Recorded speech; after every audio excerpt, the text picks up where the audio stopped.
Michael Fields, you're leading an effort that could cut Colorado's residential and commercial property taxes by over $1 billion.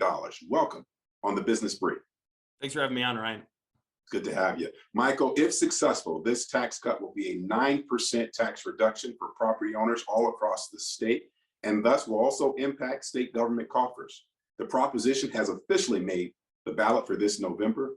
Why do you believe this is important now for homeowners and commercial property owners? Yeah, I think it's especially important right now because people just got their new assessments and these property tax bills are skyrocketing. And I think some people had sticker shock after seeing that, how much their property was worth. Some houses went up 15, 20%. So that means you're paying that much more in taxes. And we know that just because your home goes up in value doesn't mean you have more money in your pocket to pay those taxes. And so I think about people, seniors, people on fixed income, people that would struggle day to day to pay their bills and see this increase that they have. How do they stay in their homes? How do they, make sure that in the long run, they keep their property? And so that's what I'm most concerned about. But also on the commercial side, businesses haven't seen a break in property taxes for 40 years since the Gallagher Amendment was passed. And really that rate has been fixed. And so you look at our commercial rates, they are high compared to surrounding states, people that we compete with in order to get and keep jobs.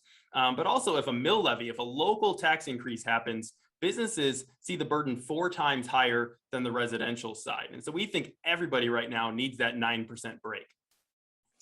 Critics of this effort argue that this tax cut is not good for Colorado because these are taxes that will otherwise go to local services like fire departments and education. These are things we care about in Colorado, and that it's just simply too big of a property tax reduction. How do you answer what I would call relatively reasonable arguments against this proposition? Yeah, well, I want to start with agreeing with you that we all care about local services. Some of those services are the most important things, like fire, like education. My kids go to the local public district school here in our neighborhood, and so we care a lot about education. But 2 points. One is that government has more money right now than it's ever had before. Revenue has rebounded better than expected, both at the state and local level. At the state level, we're projected to be over our Tabor cap by $2.2 billion over the next 3 years. Our state budget is now over $34 billion. And so as these assessments go up, like we talked about a second ago, that means local government will have more money too. And so if this increase to property is over double digits, which is what we are projecting that it'll be, this 9% cut still means government will have more money, even if this cut passes. The second point is that even though that we think this is a good idea now, it's only a temporary, not a permanent solution. We have several things that we need to do in terms of property taxes. We have to cap how much property taxes can go each year. We have to lower the commercial rate even more.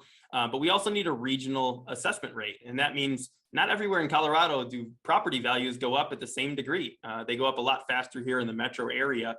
And so we need to split that up and not have one statewide assessment rate. And so these things would help fund local services, especially in places like the Eastern Plains, the Western Slope. But right now, government does have more money, especially because of the stimulus money that's come in. Over $12 billion has come into state and local governments, and that'll last for the next few years in terms of helping some of these services. And so we think now is a good time, and that local services will not be cut really at all, but definitely not to agree that will be detrimental to them.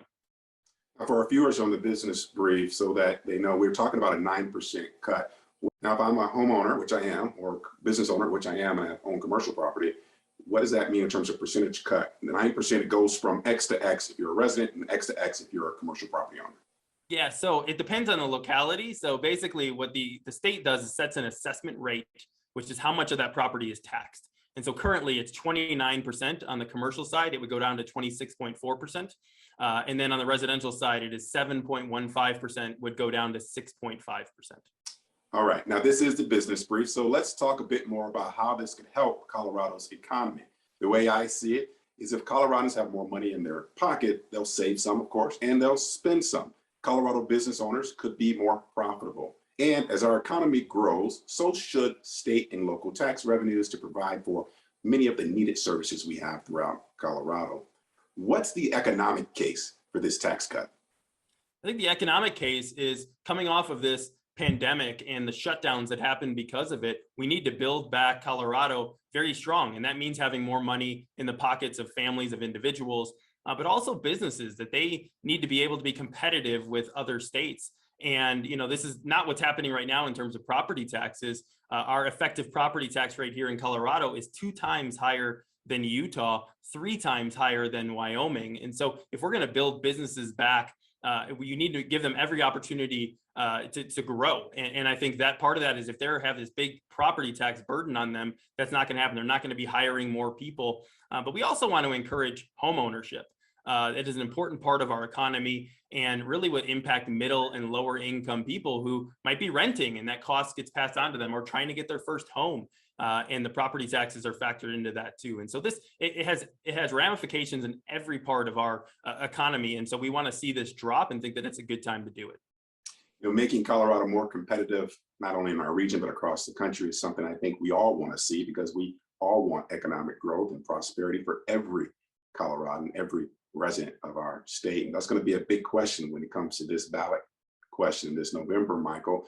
At the end of the day, I think it'll come down to, do Coloradans believe they need more relief when it comes to their property taxes?